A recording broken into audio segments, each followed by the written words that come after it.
ஒரு நாள் மதீனா நகர்தனிலே ஓங்கும் மஸ்ஜித் நபவியிலே பெருமாள் நபிகள் பகிர்ந்தார்கள்.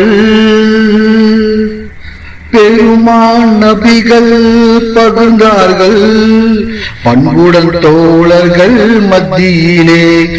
ஒரு நாள் மதீனா நகர்தனிலே ஓங்கும் மஸ்ஜித் நபவியிலே உதய நிலவின் குளிராக உலகில் தோன்றிய உம்மி நபி. உதய நிலவின் குளிராக உலகில் தோன்றிய உம்மி நபி.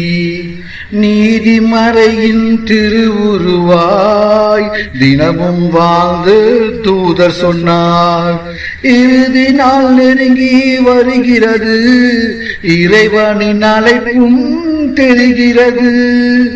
கருணை இறைவன் சொல் கேட்டு கடமையை செய்ததில் குறை உள்ளதோ? ஒரு நாள் மதீனா நகர்தனிலே ஓங்கும் மஸ்ஜித் நபவியிலே யாருக்கும் தவறுகள் செய்தேனோ, எவருக்கும் துன்பம் தந்தேனோ. யாருக்கும் தவறுகள் செய்தேனோ, எவருக்கும் துன்பம் தந்தேனோ.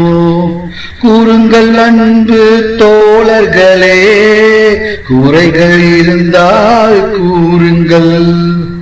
எப்போதேனும் சிறு பிழைகள் என் வாழ்வில் ஏதும் செய்தேனோ, தப்பாமே இங்கே சொல்லிடுவே, தயங்காமல் அதனை ஏற்றிடுவேன். ஒரு நாள் மதீனா நகர்தனிலே ஓங்கும் மஸ்ஜித் நபவியிலே அது கேட்ட தோழர்கள் நெஞ்சங்கள் அதிர்ந்தது அங்கமெல்லாம் நடுங்கியே.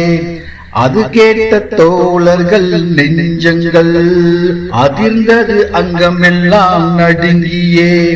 நீதி தவறாத நாயகமே, தாங்கள் நன்மையின்றி தீமை செய்ததில்லை. அப்போது ஒருவர் எழுந்து நின்றார், அவர்தான் உக்காஷா என் தோழர்.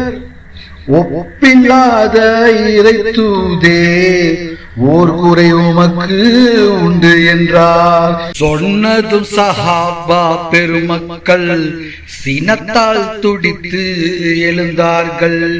சொன்னதும் சஹாபா பெருமக்கள் சினத்தால் துடித்து எழுந்தார்கள். அண்ணல் பெருமான் அமைதியுடன் ஆத்திரம் வேண்டாம் அமர்க என்றார். என்ன குறைகள் இருந்தாலும் இயம்புக, அதனை நீக்கிடலாம். திண்ணமாய் அல்லாஹ் அறிந்திடுவான், தீமைகளின்றி காத்திடுவான்.